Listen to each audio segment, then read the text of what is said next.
membuat semua jamaah tidak sah sholatnya. Karena di musola di tempat beliau ini beberapa ibu sukanya dekat kipas angin. Itu sementara di tempat yang lainnya di sebelah-sebelahnya masih kosong. Jadi gimana ini Gus? Tentang meluruskan, merapatkan sholat ini adalah kesempurnaan ya, bukan sampai menjadi batal dan sahnya sholat.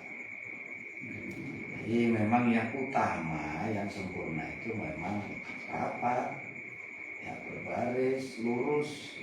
Lurus di sini adalah dilihat dari kelamaan kaki belakangnya. Jadi kan Lurus ya. kencet, tumit. Enggak ya. Nah itu, nah, yang makanya kelebihan daripada umat kita ini adalah kita sholat berbaris rapi. Berbeda dengan umat dahulu. Sholat ini diantara hal-hal yang diberikan Allah kepada baginda Nabi yang tidak diberikan kepada nabi-nabi sebelumnya. Antaranya masalah sholat yang berbaris ketika subuh seperti berbarisnya para malaikat. Kalau umat-umat dahulu selain sholat harus di tempat yang memang disiapkan untuk sholat, tapi juga tidak ada syariat berbaris, maka harus kencang terus sholat. Tapi kita tidak seperti itu. Ini yang membedakan kita dengan umat dahulu. Nah, ini kita berbaris itu ini adalah salah satu pemberian khusus yang tidak Allah berikan kepada umat-umat kita sebelum kita. Jadi makanya kalau bisa diupayakan berbaris, rapat, rapi, lurus. Ini kesempurnaan sholat. Tidak sama membuat sholat batal, tidak. Yang membatalkan sholat bukan karena baris kurang rapat, tidak ada. Dan ini kesempurnaan pahala kita, kesempurnaan ibadah kita. Yang diminta Allah bukan sekedar sholat, tapi bagaimana sholat kita sempurna agar Allah bisa memberikan pahala kita juga dengan sempurna. Jadi seperti itu. Baik Mbak Inge, jadi sholatnya bukan tidak sah atau batal, hanya mungkin kesempurnaan daripada sholat berjamaahnya ini yang berkurang, tidak seperti softnya lurus dan rapat. Terus kemudian untuk kalau lurusnya kan dari tumit ya Gus. Nah, untuk rapatnya soft ini Gus. Terus ini maksudnya antara satu jamaah dengan jamaah yang lain, jadi ukuran rapatnya soft ini gimana? ya tidak ada benggang. Apakah pundaknya saling Oh bersentuhan? tidak, maksudnya jarak antara ini tidak ada longgar yang bisa ditempati oleh, kalau di sini kan ada, kalau longgar itu ditempati oleh setan, makanya jangan sampai longgar. Nah, kalau setan sudah bertempat di situ, otomatis ini akan mengganggu kita. Bisa mengganggu kekhusyuan kita, ketenangan kita. Ini makanya supaya bisa khusyuk diantaranya jalannya adalah merapatkan sholat. Saya kan nggak punya tempat untuk mengganggu kita. Katanya kalau setan ikut ke situ ikut sama. Nah, ya itu setan ada di mana-mana. Dia mengganggu, tidak takut dengan orang yang sholat. Yang takut dengan orang yang punya ilmu, yang mengamalkan ilmunya. Baik, ini selanjutnya Gus ada datangnya dari Mas Once yang sudah bergabung. Once bukan anunya rokok itu. Once. Assalamualaikum Gus. Waalaikumsalam. Ini yang mau ditanyakan bagaimana caranya untuk menggapai ridho Allah Gus, dan gimana kita bisa membedakan apakah sesuatu itu adalah merupakan ridho Allah atau bukan. Mungkin dengan kata lain yang satu, apakah itu ridho ataukah itu penghulu ya dalam bahasa Jawa itu ya. Istidroj itu gimana ini Gus? Ya untuk mencapai ridho Allah ya lakukan apa yang disuruh oleh Allah. Itu yang secara garis besar.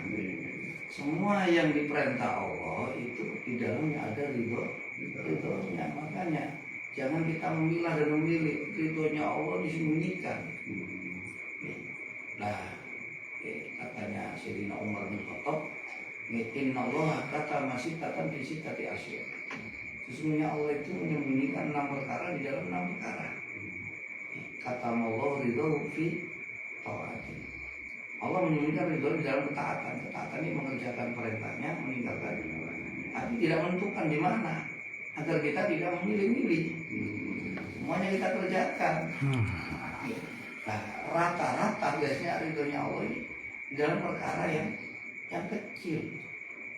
Seperti kisah Imam Al-Ghazali, seperti kisah Syekh Abdul Qasim, Syekh Imam Asy'ari Abu Bakar Asy'ari, dimimpikan oleh orang yang soleh. Beliau hendak diterima semua amalnya, Allah ridho dengan dia karena beliau ketika berjalan di pojok pasar melihat seekor anak kucing yang kedinginan. Karena saya diambil dimasukkan ke kantong jaketnya agar hangat. Dan disinilah karena kasih Allah ridho menerima semua. Imam Ghazali bisa anak saya dengan seekor lalat. Nah, bukan apa ridho disembunyikan di dalam ketaatan. Begitu juga murkanya disembunyikan di dalam kemaksiatan. Sekecil apapun. Sekecil apapun kita harus berhati-hati, jangan meremehkan. Nah di situ bisa jadi itu menjadi murkanya di alam raya. Yang ketiga, Allah sembunyikan walinya di antara manusia. Waktu dikit tondo, tak ono tondo enak. Nanti wali ini pun kali kita. Ya mangan yang kadang rokokan bareng, ngopi bareng. Jadi andai ono tondo ini subhanallah dalilah nih. Jadi maksudnya Allah yang tidak menjadikan dalil bukti petanda untuk auliyai. Agar apa?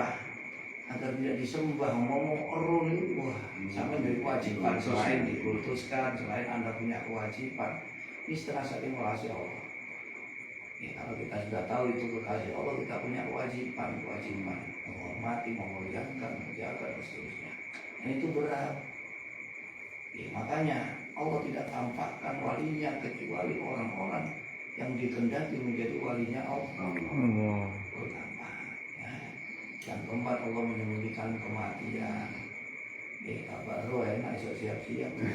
Kematian kapan saya tidak. Jangan tertipu dengan sehat, gak bakal mati. Banyak orang yang sehat mati. Jangan tertipu dengan kaya, kamu suku juga gak mati-mati. Wong sing larat teo, gak mati di sini. Jangan tertipu dengan masih muda. Dan seterusnya, kematian bisa makan.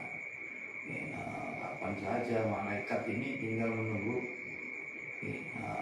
instruksi. Kalau sudah wayai ini datang. Tidak peduli lagi nggak goblok Taliban atau mati gitu. Artinya itu goblok Taliban itu nggak wani kan. Malaikat mau tuh nggak ada diledeni, jadi mesti Allah. Jangan tertipu dengan goblok Taliban ya. Yang keempat yang disembunyikan Allah itu adalah Allah menyembunyikan Lailatul Qadar di dalam bulan Ramadan. Agar kita selalu menghidupkan terus di sepanjang Ramadan. Wali agar kita tidak boleh meremehkan siapa bisa jadi itu walinya Allah. Yang keenam adalah Allah menyembunyikan sholatul wusta di dalam 5 hal itu ala sholawat wa sholatul wusta. Di mana sholatul wusta ulama berbeda pendapat. Kita mendapat yang paling banyak itu sholat asar, mendapat banyak yang kedua sholat isya, tapi yang ketiga sholat subuh, keempat sholat duhur, asar, dan yang terakhir yang paling jarang ini sholat maghrib. Di rata-rata sholat